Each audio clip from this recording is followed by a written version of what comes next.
প্রিয় শিক্ষার্থী বন্ধুরা, একাদশ দ্বাদশ শ্রেণীর উদ্ভিদ বিজ্ঞান অনলাইন ক্লাসে সকলকে স্বাগত জানাই। আমি পলাশ কুমার দেবনাথ, প্রভাষক, উদ্ভিদ বিজ্ঞান বিভাগ, বরিশাল সরকারি মডেল স্কুল অ্যান্ড কলেজ। শিক্ষার্থী বন্ধুরা, আশা করি সকলেই সুস্থ আছো, ভালো আছো এবং বাসায় থেকে নিয়মিত লেখাপড়া করছো। প্রিয় শিক্ষার্থী বন্ধুরা, আজকে আমাদের পাঠের অধ্যায় একাদশ অধ্যায় জীব প্রযুক্তি। আজকে এই অধ্যায়ের দ্বিতীয় পাঠ। এর আগে আমরা এই অধ্যায়ের টিস্যু কালচার পদ্ধতি নিয়ে আলোচনা করেছি। আজকে আমরা পরবর্তী পাঠ সম্পর্কে আলোচনা করব। শিক্ষার্থী বন্ধুরা, নিচের ছবিগুলো দেখো এবং আজকের পাঠ সম্পর্কে ধারণা করো। ছবিগুলো দেখে নিশ্চয়ই তুমি ধারণা করতে পেরেছো আজকে আমাদের পাঠের বিষয়বস্তু হলো জেনেটিক ইঞ্জিনিয়ারিং।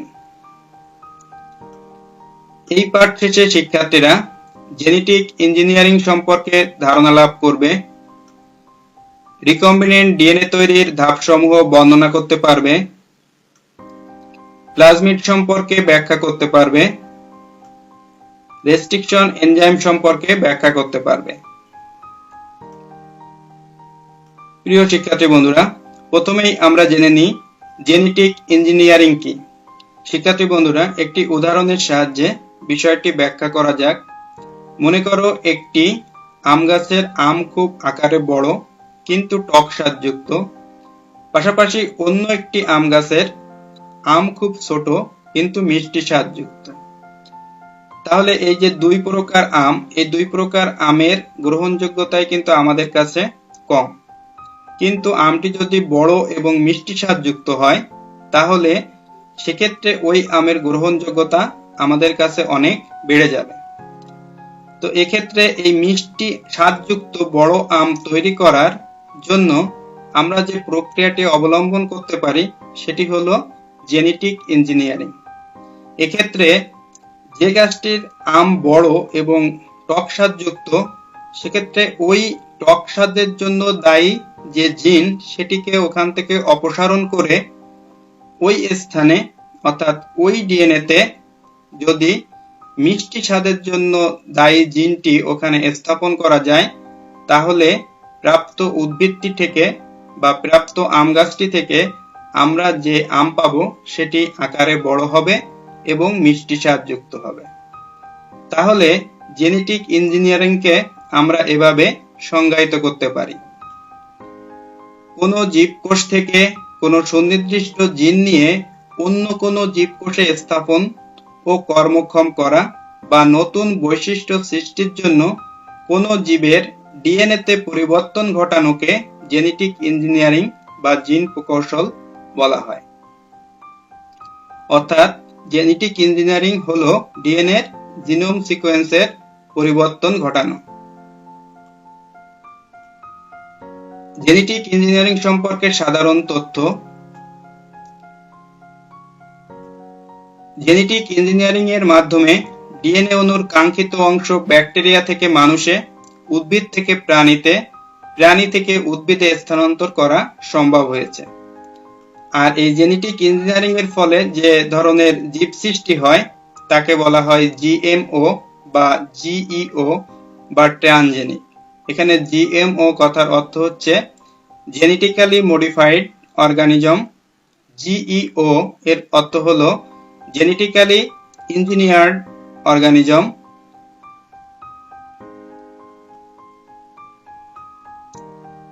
জেনেটিক ইঞ্জিনিয়ারিং শব্দের প্রথম ব্যবহার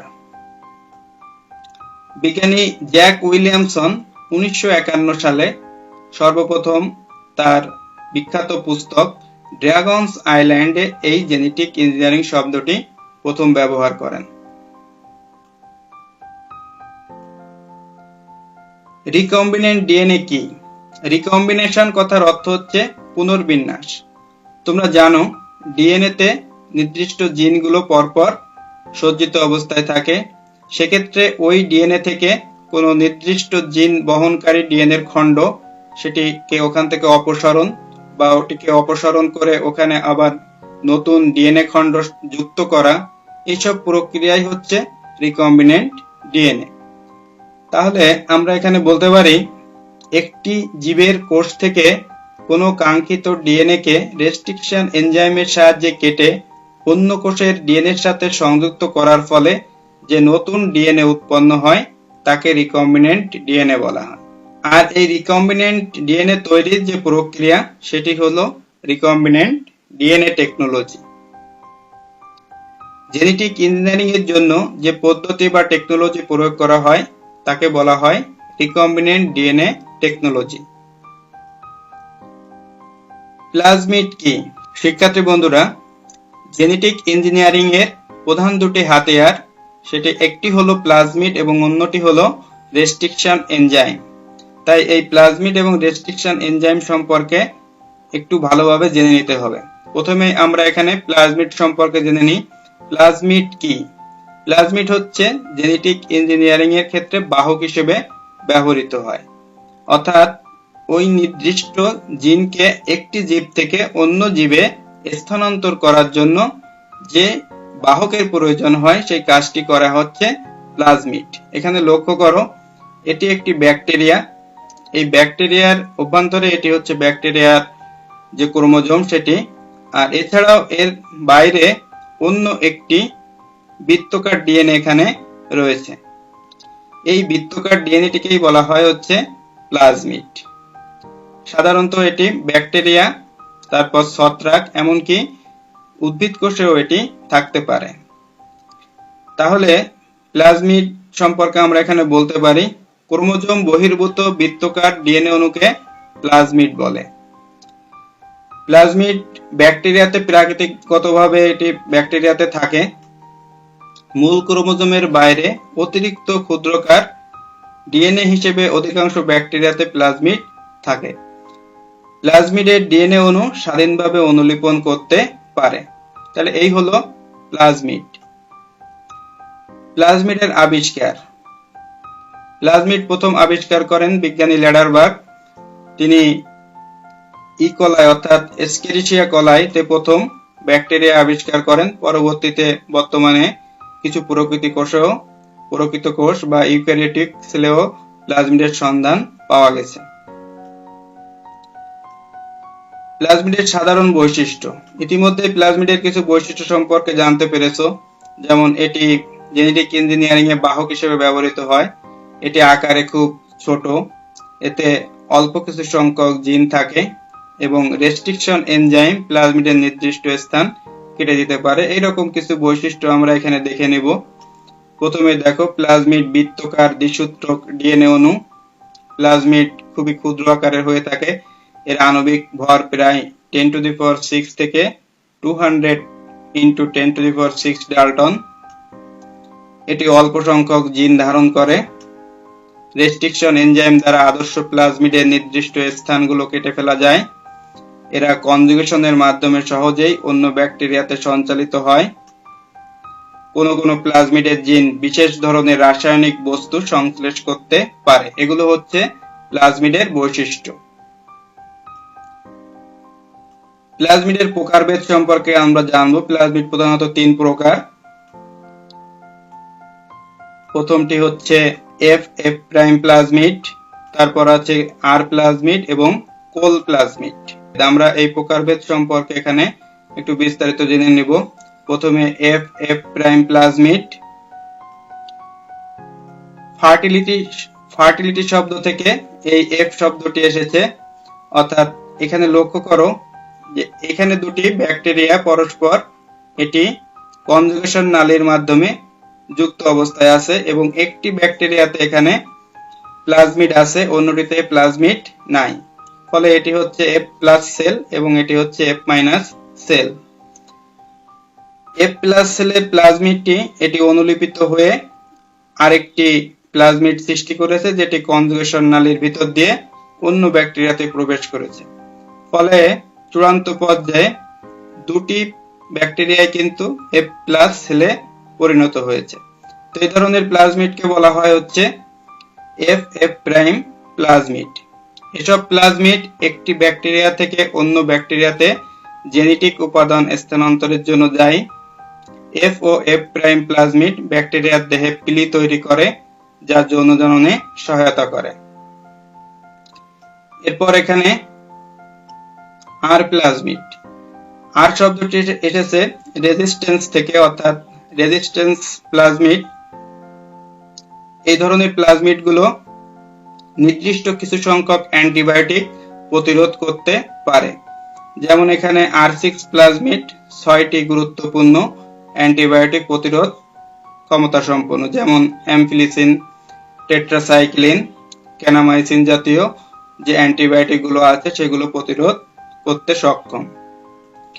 কোল প্লাজমিড, কোল প্লাজমিড, এসব প্লাজমিডে কোলিসিন উৎপাদনকারী জিন থাকে। এই কোলিসিন এক ধরনের প্রোটিন যা ইকোলাই কোষকে ধ্বংস করতে পারে। কোল প্লাজমিডের সমতুল্য আরেক ধরনের প্লাজমিড এখানে আছে যারা ভিব্রিওসিন উৎপাদন করতে পারে, ভিব্রিওসিন নামক প্রোটিন উৎপাদন করে এবং ভিব্রিও কলেরি নামক ব্যাকটেরিয়াকে যারা ধ্বংস করতে সক্ষম।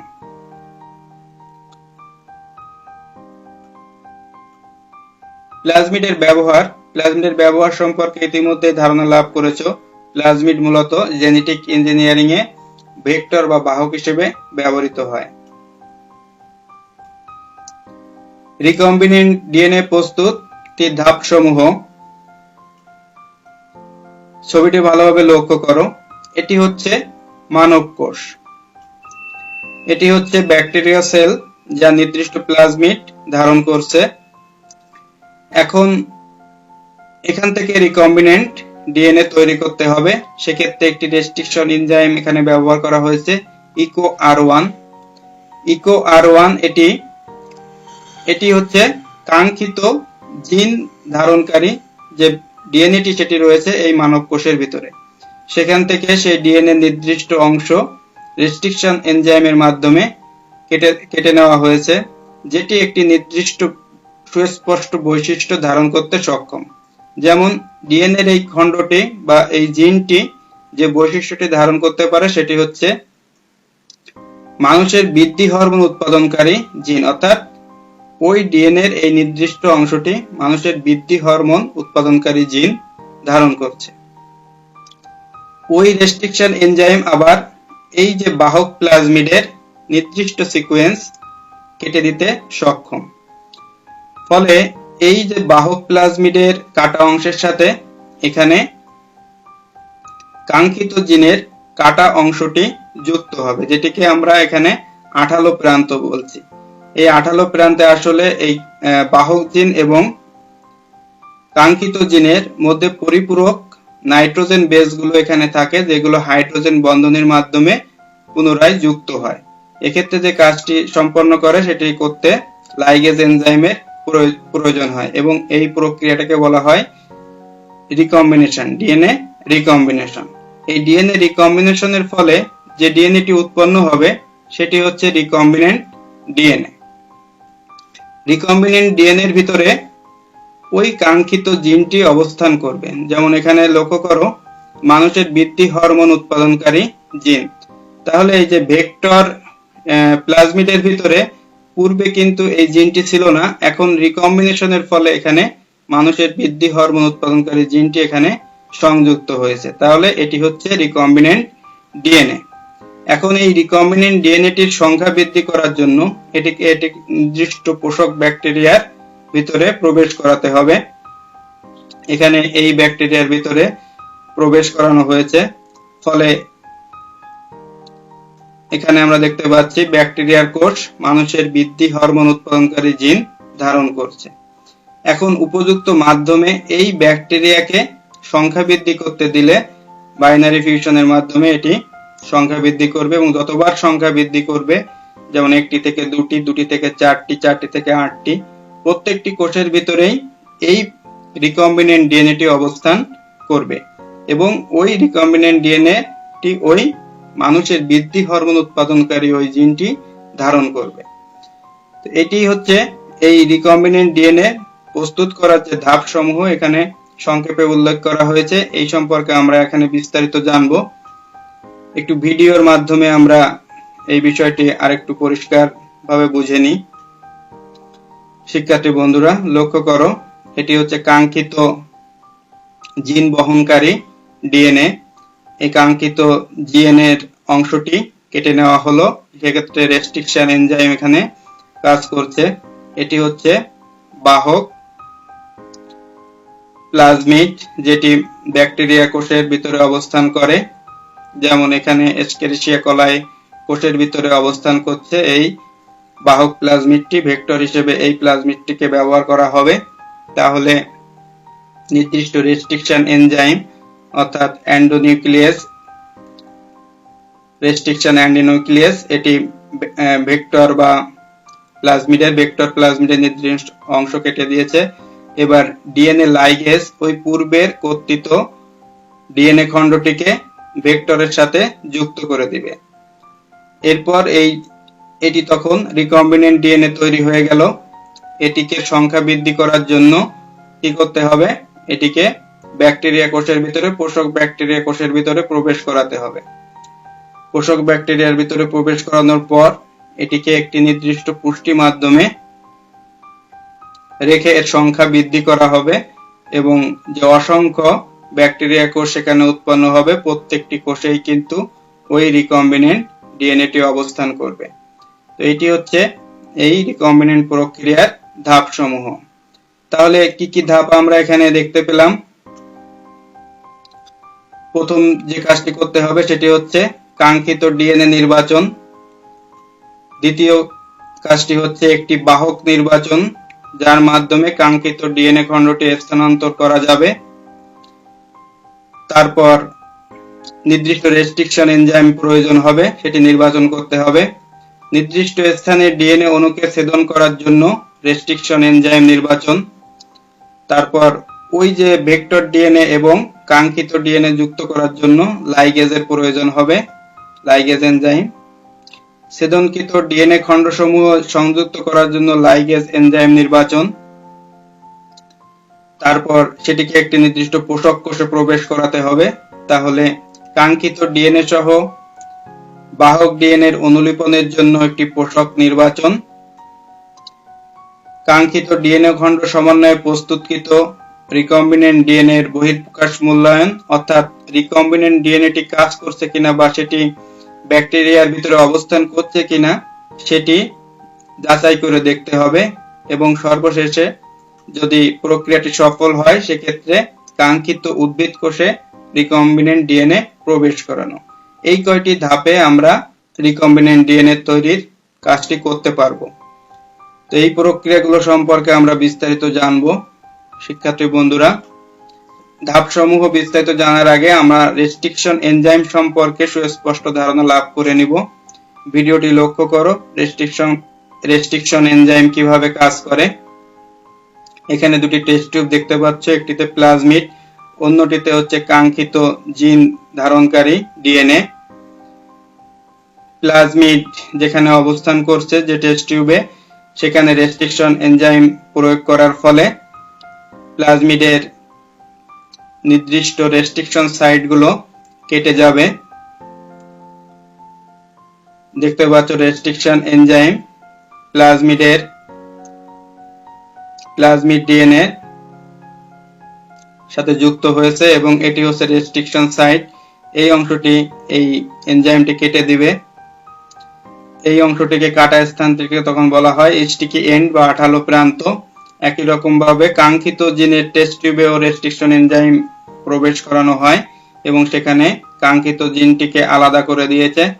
এখন এই দুটি টেস্ট টিউবের উপাদানকে একত্রিত করলে ওই কাঙ্ক্ষিত জিনগুলো লাইগেজ এনজাইমের সহায়তায় প্লাজমিডের সাথে যুক্ত হয়ে যাবে এবং যখনই এগুলো যুক্ত হবে, দেখো এগুলো পরস্পর যুক্ত হচ্ছে লাইগেজ এনজাইমের সহায়তায়। যখনই যুক্ত হবে তখনই সেটাকে বলা হবে রিকম্বিনেন্ট ডিএনএ বা রিকম্বিনেন্ট প্লাজমিড। দেখো এগুলো যুক্ত হয়ে গেছে এবং এগুলো হচ্ছে রিকম্বিনেন্ট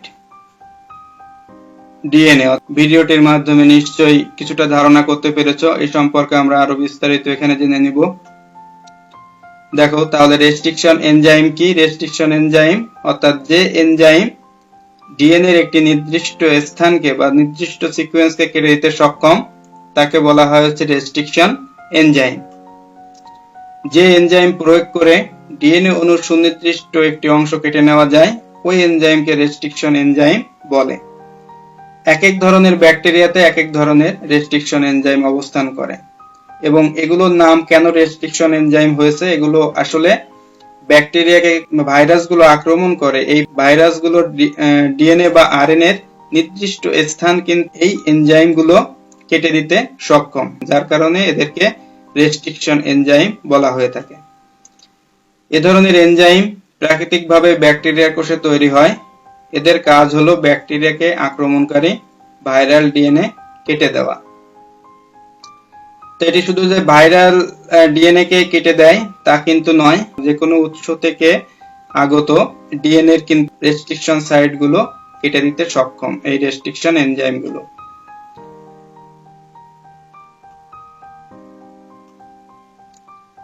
কয়েকটি রেস্ট্রিকশন এনজাইম এবং এদের রেস্ট্রিকশন স্থান এখানে আমরা একটু দেখে নিই। লক্ষ্য করো, এখানে তিনটি রেস্ট্রিকশন এনজাইমের কথা এখানে উল্লেখ করা হয়েছে। একটি হচ্ছে EcoR1, একটি হচ্ছে HindIII, অন্যটি হচ্ছে BAMH1। এই রেস্ট্রিকশন এনজাইমের নামগুলো এরকম কেন বা কিভাবে এদের নামকরণ করা হয় সে সম্পর্কে আমরা এখানে একটু জেনে নিব। এক একটি রেস্ট্রিকশন এনজাইম এক এক ধরনের সিকোয়েন্সে কার্য করে, অর্থাৎ এখানে EcoR1 এটি যে সিকোয়েন্সে কার্য করে সেটি হচ্ছে GAA-TTC। আবার HindIII এটি যে সিকোয়েন্সে কার্যকরী সেটি হচ্ছে AA-GCTT। BAMH1 যে সিকোয়েন্সে কার্যকরী সেটি হচ্ছে GGA-TCC। তাহলে এগুলোর নামকরণ কেন এরকম ভাবে করা হয়েছে? লক্ষ্য করো, এই রেস্ট্রিকশন এনজাইমটি যে ব্যাকটেরিয়াতে পাওয়া যায় তার উপরে ভিত্তি করেই এগুলোর নামকরণ করা হয়েছে।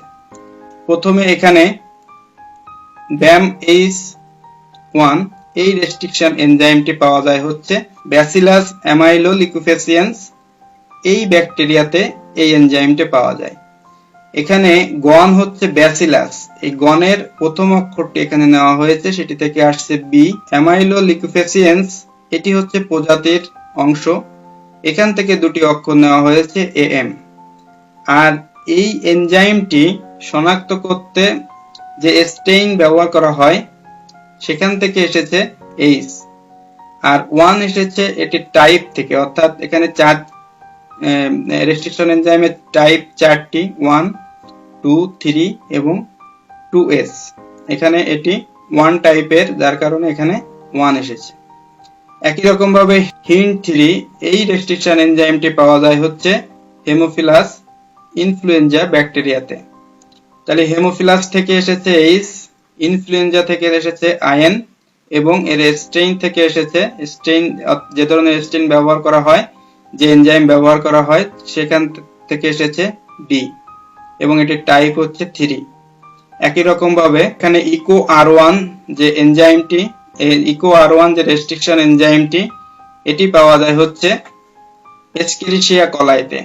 এস্কেরিশিয়া থেকে এসেছে E, CO এসেছে কলাই থেকে, আর এর স্টেইন থেকে এসেছে হচ্ছে, অর্থাৎ স্টেইন এনজাইম থেকে এসেছে R, এটির টাইপ হচ্ছে 1। তো নিশ্চয়ই তোমরা এই রেস্ট্রিকশন এনজাইমের নামকরণ এবং এর রেস্ট্রিকশন স্থান সম্পর্কে বুঝতে পেরেছো। এখানে লক্ষ্য করো, এখানে ডিএনএ এর একটি সিকোয়েন্স উল্লেখ করা হয়েছে, অর্থাৎ এখানে যে নাইট্রোজেন বেস গুলো যে ধারাবাহিকভাবে অবস্থান করছে সেটি উল্লেখ করা হয়েছে। এক্ষেত্রে রেস্ট্রিকশন এনজাইম কোথায় এবং কিভাবে কাজ করে, অর্থাৎ রেস্ট্রিকশন এনজাইম যে একটি নির্দিষ্ট স্থান কেটে দিবে, কোন স্থানটি কাটবে এবং কেনই বা সেখানে কেটে দিবে সেটি বোঝার জন্য এটি লক্ষ্য করো।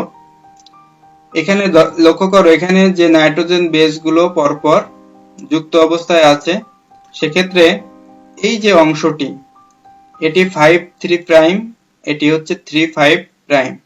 এই অংশটি নাইট্রোজেন বেস গুলো লক্ষ্য করো GAA-TTC। আমরা যদি 5 থেকে 3 প্রাইমের দিকে যদি এটি রিড করি তাহলে দেখতে পাচ্ছি GAATTC। তোমরা জানো এখানে গুয়ানিন সবসময় সাইটোসিনের সাথে এবং থাইমিন অ্যাডেনিনের সাথে যুক্ত হয়। এক্ষেত্রে বিপরীত যে সূত্রটি আছে সেটি যদি আমরা 5 থেকে 3 প্রাইমের দিকে রিড করি, অর্থাৎ ডান থেকে বাম দিকের দিকে রিড করি, তাহলে এখানে আমরা দেখতে পাবো যে এটির ঠিক পরিপূরক, অর্থাৎ এখানে যেমন GAATTC একই রকম ভাবে এটিতেও কিন্তু বিপরীতভাবে রিড করলে আমরা দেখতে পাচ্ছি, অর্থাৎ ডান থেকে বাম দিকে রিড করলে আমরা দেখতে পাচ্ছি GAATTC, অর্থাৎ ঠিক একই রকম। এই রকম সিকোয়েন্সকে বলা হয় হচ্ছে প্যালিন্ড্রোম সিকোয়েন্স, এবং রেস্ট্রিকশন এনজাইম গুলো এই প্যালিন্ড্রোম সিকোয়েন্সেই কার্যকারী হয় এবং সেখানেই সে ডিএনএ সূত্রটিকে কেটে দেয়। কেন কাটে সেটা সম্পর্কে আমরা এখানে জানবো। আমরা এই অংশটি এখানে নিচে উল্লেখ করি, অর্থাৎ এখানে এই সিকোয়েন্সটি উল্লেখ করা হয়েছে GAATTC। এটি একটি সূত্রের সিকোয়েন্স এখানে উল্লেখ করা হয়েছে। এই ক্ষারকগুলো কি করতে পারে, আবার নিজেদের ভিতরে যুক্ত হতে পারে। যেমন এখানে লক্ষ্য করো GAATTC, তাহলে এর বিপরীতে অবস্থান করছে এখানে T, অ্যাডেনিন থাইমিনের সাথে দুটি হাইড্রোজেন বন্ধনের মাধ্যমে যুক্ত হয়েছে, অ্যাডেনিন থাইমিনের সাথে দুটি হাইড্রোজেন বন্ধনের মাধ্যমে যুক্ত হয়েছে, গুয়ানিন সাইটোসিনের সাথে তিনটি হাইড্রোজেন বন্ধনের মাধ্যমে যুক্ত হয়েছে। তাহলে এই অংশটায় এইভাবে এই নাইট্রোজেন বেসগুলো নিজেদের হাইড্রোজেন বন্ধনের মাধ্যমে যুক্ত হতে পারে। সেক্ষেত্রে এই অংশে একটি গম্বুজের মতো আকার সৃষ্টি হবে। এর নিচের সূত্রেও একই রকম ভাবে গম্বুজের মতো আকার সৃষ্টি হবে। এই ধরনের স্ট্রাকচারকে বলা হয় হচ্ছে যে ক্ষারক জোড়গুলো যখন নিজেদের ভিতরে যুক্ত হয় তখন সেখানে গম্বুজের আকার ধারণ করে। এই ধরনের স্ট্রাকচারকে বলা হয় হচ্ছে secondary structure, DNA secondary structure. এখন এখানে যখন একটি রেস্ট্রিকশন এনজাইম যুক্ত হবে তখন এটি সামনের দিকে অগ্রসর হতে হতে এই রকম গম্বুজের মতো আকার যখন তাদের সামনে প্রাপ্ত হবে তখন সেখানেই সে কেটে দিবে। সেখানে যখন এখানে প্রতিবন্ধকতা সৃষ্টি হবে গম্বুজের মতো আকারে তখনই সেখানে কেটে দিবে। তাহলে এই সেকেন্ডারি স্ট্রাকচার যেখানে থাকবে ডিএনএ সেটি হচ্ছে প্যালিন্ড্রোম সিকোয়েন্স, এবং রেস্ট্রিকশন এনজাইম গুলো ওই প্যালিন্ড্রোম সিকোয়েন্সে কার্যকারী হবে এবং সেখানে ডিএনএ সূত্র কেটে দিবে। নিশ্চয়ই এর মাধ্যমে তুমি রেস্ট্রিকশন এনজাইম কোথায় এবং কিভাবে কাজ করে সেটি ভালোভাবে বুঝতে পেরেছো। এখানে লক্ষ্য করো যে রেস্ট্রিকশন এনজাইম, এখানে ইকো R1 রেস্ট্রিকশন এনজাইম, এই এনজাইম এটি হচ্ছে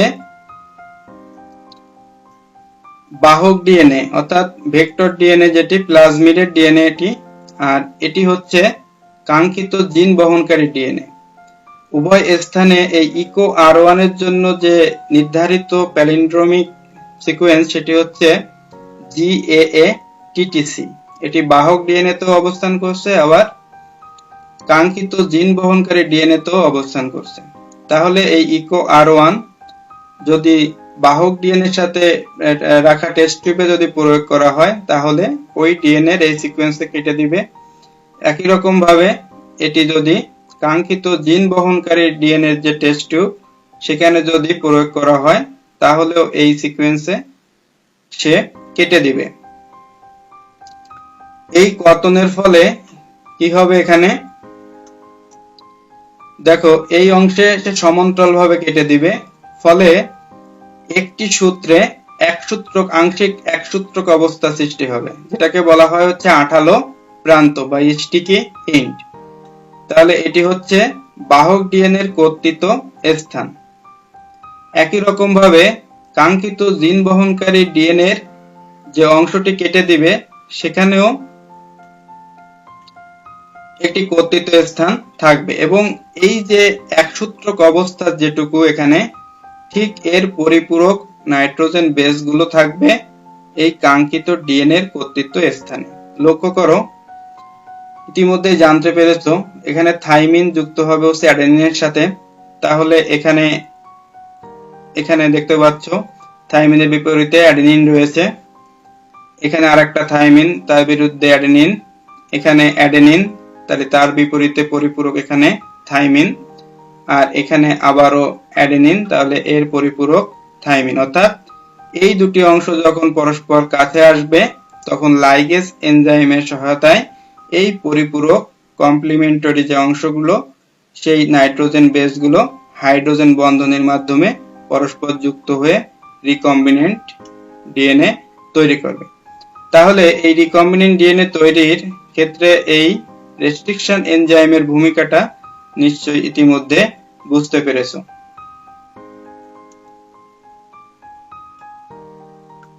আমরা এখানে এবার রিকম্বিনেন্ট ডিএনএ প্রস্তুত করার ধাপসমূহ সম্পর্কে এখানে বিস্তারিত জেনে নিব। তুমি নিশ্চয়ই ইতিমধ্যে ভেক্টর এবং অর্থাৎ প্লাজমিড এবং রেস্ট্রিকশন এনজাইম সম্পর্কে স্পষ্ট ধারণা লাভ করতে পেরেছো। লক্ষ্য করো এখানে যে এখানে এটি একটি কাঙ্ক্ষিত জিন ধারণকারী কোষ। তাহলে কোষের ভিতরে নিউক্লিয়াস থাকে, নিউক্লিয়াসের ভিতরে ক্রোমোজোম থাকে, ক্রোমোজোমের ভিতরে ডিএনএ থাকে, সেই ডিএনএ এর একটি নির্দিষ্ট অংশ হচ্ছে জিন। সেই জিনকে আলাদা করার জন্য প্রথমে হচ্ছে ডিএনএ কে আলাদা করতে হবে। সেক্ষেত্রে কি করতে হবে, কোষকে প্রথমে লাইসিস করতে হবে এবং কোষের ভিতরে যে প্রোটিন তারপর লিপিড সেগুলোকে আলাদা করতে হবে। পরবর্তীতে সিজিয়াম ক্লোরাইড সেন্ট্রিফিউজের মাধ্যমে উক্ত মিশ্রণ থেকে কাঙ্ক্ষিত ডিএনএ ব্যান্ডকে পৃথক ভাবে আহরণ করে নিতে হবে। তো এই ধাপগুলো অনুসরণ করে কাঙ্ক্ষিত ডিএনএ কে আমরা আলাদা করতে পারবো। কাঙ্ক্ষিত ডিএনএ কে আলাদা করার পর সেটা বাহক নির্বাচন করতে হবে। বাহক সম্পর্কে ইতিমধ্যে জেনেছো, সেক্ষেত্রে যে কোনো প্লাজমিড বহনকারী অণুজীবকে বাহক হিসেবে নির্বাচন করা যেতে পারে। তবে এই জেনেটিক ইঞ্জিনিয়ারিং বা রিকম্বিনেন্ট ডিএনএ প্রযুক্তিতে সবচেয়ে বেশি যেটি ব্যবহৃত হয় সেটি হচ্ছে ইকোলাই ব্যাকটেরিয়ার প্লাজমিড। কাঙ্ক্ষিত ডিএনএ এর প্রয়োজনীয় অংশ বহন করার জন্য একটি বাহক নির্বাচন করতে হয়। বিভিন্ন ধরনের অণুজীবের প্লাজমিড ডিএনএ কে বাহক হিসেবে নির্বাচন করা হয়। বেশিরভাগ ক্ষেত্রে ইকোলাই ব্যাকটেরিয়ার প্লাজমিড এক্ষেত্রে ব্যবহার করা হয়। কাঙ্ক্ষিত ডিএনএ কে নির্দিষ্ট স্থানে ছেদন। কাঙ্ক্ষিত ডিএনএ কে নির্দিষ্ট স্থানে ছেদন করতে গেলে বা ভেক্টর যেটা বাহক প্লাজমিডকে নির্দিষ্ট স্থানে ছেদন করতে গেলে একটি রেস্ট্রিকশন এনজাইমের প্রয়োজন হয়। এখানে লক্ষ্য করো, রেস্ট্রিকশন এনজাইমের মাধ্যমে এখানে ডিএনএ নির্দিষ্ট স্থান কেটে দেওয়া হয়। সেক্ষেত্রে এখানে যদি রেস্ট্রিকশন এনজাইম যদি সমান্তরালভাবে কর্তন করে সেক্ষেত্রে দুটি স্টিকি এন্ড সৃষ্টি হয়। সেখানে কর্তৃত যে দুটি অংশ থাকে সে দুটি অংশেই সেখানে স্টিকি এন্ড অর্থাৎ একসূত্রক ডিএনএ অবস্থার সৃষ্টি হয়, আংশিক একসূত্রক ডিএনএ অবস্থার সৃষ্টি হয় এবং কাঙ্ক্ষিত জিনের পরিপূরক যে নাইট্রোজেন বেসগুলো সেগুলো হাইড্রোজেন বন্ধনের মাধ্যমে সহজেই যুক্ত হতে পারে। কিন্তু যদি রেস্ট্রিকশন এনজাইম কোনো ডিএনএ কে লম্বভাবে কেটে দেয় তাহলে সেই ধরনের কাট ফলে যে দুটি প্রান্ত উৎপন্ন হয় তাকে বলা হয় হচ্ছে ব্লান্ট এন্ডস। এক্ষেত্রে কোনো সূত্রকেরই কিন্তু একসূত্রক অবস্থা থাকে না এবং সেক্ষেত্রে কাঙ্ক্ষিত জিন এখানে যুক্ত করতে অতিরিক্ত শক্তির প্রয়োজন হয়, কারণ এখানে যেহেতু কোনো একসূত্রক অবস্থা থাকে না ফলে এখানে সহজেই কাঙ্ক্ষিত জিনটি যুক্ত হতে পারে না। আর এখানে যেহেতু কাঙ্ক্ষিত জিনটি সহজে যুক্ত হতে পারে কারণ এখানে একসূত্রক অবস্থা থাকে, যার কারণে এটিকে বলা হয় হচ্ছে স্টিকি এন্ড। তাহলে এখানে আমরা একটু জেনে নিই, সুনির্দিষ্ট রেস্ট্রিকশন এনজাইম প্রয়োগ করে কাঙ্ক্ষিত ডিএনএ নির্দিষ্ট অংশকে খণ্ড করা হয়।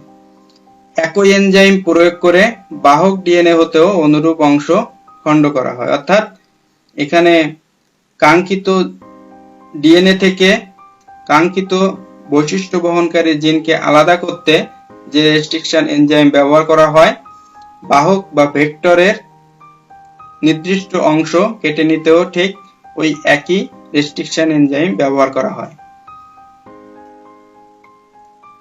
ছেদনকৃত কাঙ্ক্ষিত ডিএনএ কে বাহক প্লাজমিড ডিএনএ তে স্থাপন। এই কাজটি করার জন্য অন্য একটি এনজাইমের প্রয়োজন হবে, ইতিমধ্যেই জানছো, সেটি হচ্ছে লাইগেজ এনজাইম। অর্থাৎ এখানে এই যে ভেক্টরের কর্তৃত্ব অংশের সাথে কাঙ্ক্ষিত জিনের কর্তৃত্ব অংশ অর্থাৎ কাঙ্ক্ষিত জিনটি যুক্ত করা হয়। এই যুক্ত করার ক্ষেত্রে এখানে লাইগেজ এনজাইম ব্যবহার করা হয় এবং এই যুক্ত করার ফলে যে ডিএনএটি বা প্লাজমিডটি উৎপন্ন হয় সেটি হচ্ছে রিকম্বিনেন্ট প্লাজমিড। তাহলে এখানে প্লাজমিড ডিএনএ এর কাটা অংশে লাইগেজ এনজাইমের সহায়তায় কাঙ্ক্ষিত ডিএনএ খণ্ডকে সংযুক্ত করা হয়। প্লাজমিড ডিএনএ খণ্ড কাঙ্ক্ষিত ডিএনএ খণ্ডের সাথে যুক্ত হওয়ার ফলে রিকম্বিনেন্ট ডিএনএ তৈরি হয়।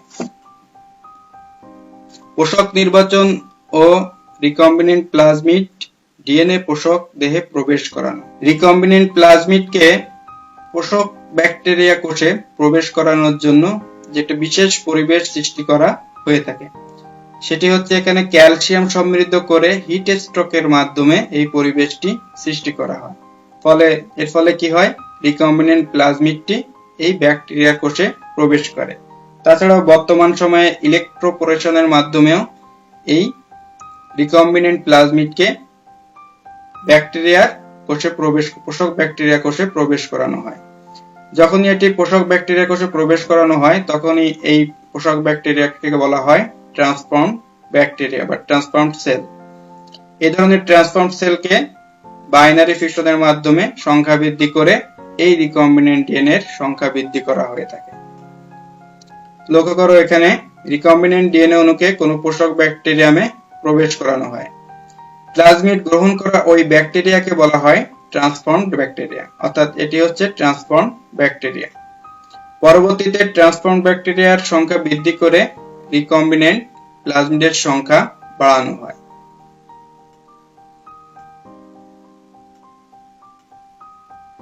রিকম্বিনেন্ট ডিএনএ এর মূল্যায়ন। ট্রান্সফর্ম ব্যাকটেরিয়াগুলো কাঙ্ক্ষিত প্লাজমিড বা রিকম্বিনেন্ট প্লাজমিড বহন করছে কিনা সেটি যাচাই করে দেখার জন্যই এই প্রক্রিয়া অবলম্বন করতে হয়। সেক্ষেত্রে ওই ট্রান্সফর্ম ব্যাকটেরিয়াগুলোকে এক নির্দিষ্ট এগার মাধ্যমে সংখ্যা বৃদ্ধি করা হয় এবং সেখানে নির্দিষ্ট অ্যান্টিবায়োটিক প্রয়োগ করা হয়। যদি ওই ট্রান্সফর্ম ব্যাকটেরিয়াগুলো ওই অ্যান্টিবায়োটিককে সহ্য করে সেখানে সংখ্যা বৃদ্ধি করতে সক্ষম হয় তাহলে ধরে নেওয়া হয় যে ওই ট্রান্সফর্ম ব্যাকটেরিয়াগুলো নির্দিষ্ট রিকম্বিনেন্ট প্লাজমিড বহন করছে, কারণ ওই বাহক প্লাজমিডে এর ওই অ্যান্টিবায়োটিক রেজিস্ট্যান্স জিনস রয়েছে। রিকম্বিনেন্ট ডিএনএ কাঙ্ক্ষিত জিন বহন করছে কিনা এটি তিনটি পদ্ধতিতে মূলত যাচাই করে দেখা হয়। প্রথমে হচ্ছে পিসিআর পদ্ধতিতে, রেস্ট্রিকশন ডাইজেশন পদ্ধতিতে এবং অন্যটি হচ্ছে জেনেটিক প্রোবের মাধ্যমে। এখানে জেনেটিক প্রোব হলো রেডিও অ্যাক্টিভলি চিহ্নিত টার্গেট জিনের পরিপূরক এক স্ট্র্যান্ড বিশিষ্ট ডিএনএ বা আরএনএ। তাহলে এই তিনটি পদ্ধতির যে কোনো একটি পদ্ধতি প্রয়োগ করে ওই রিকম্বিনেন্ট ডিএনএ কাঙ্ক্ষিত জিন বহন করছে কিনা সেটি শনাক্ত করা যায়। এরপর রিকম্বিনেন্ট ডিএনএ তৈরির প্রক্রিয়াটি যদি সফল হয় সেটিকে নির্দিষ্ট উদ্ভিদ কোষে স্থানান্তর করা হয়। আর এটি করার জন্য যে প্রক্রিয়া সেটি হচ্ছে টিস্যু কালচার পদ্ধতি। টিস্যু কালচার পদ্ধতিতে সঠিকভাবে প্রস্তুতকৃত রিকম্বিনেন্ট ডিএনএ পরে টিস্যু কালচার প্রক্রিয়ায় কাঙ্ক্ষিত উদ্ভিদ কোষে প্রবেশ করানো হয় অথবা কাঙ্ক্ষিত প্রাণী কোষে প্রবেশ করানো হয়। পরে কোষ হতে যে নতুন ও কাঙ্ক্ষিত জিন সহ নতুন প্রকৃতির উদ্ভিদ সৃষ্টি করা হয় যাকে ট্রানজেনিক উদ্ভিদ বলে। শিক্ষার্থী বন্ধুরা, এই ছিল আজকের আমাদের পাঠের বিষয়বস্তু। আশা করি তোমরা এই পাঠটি ভালোভাবে এখান থেকে অনুধাবন করতে পেরেছো এবং অনেক কিছুই শিখতে পেরেছো। তো পরবর্তী পাঠে আবার কথা হবে এবং পরবর্তী বিষয়বস্তু নিয়ে আমরা আলোচনা করব। সবাই সুস্থ থাকো, ভালো থাকো, সকলকে ধন্যবাদ।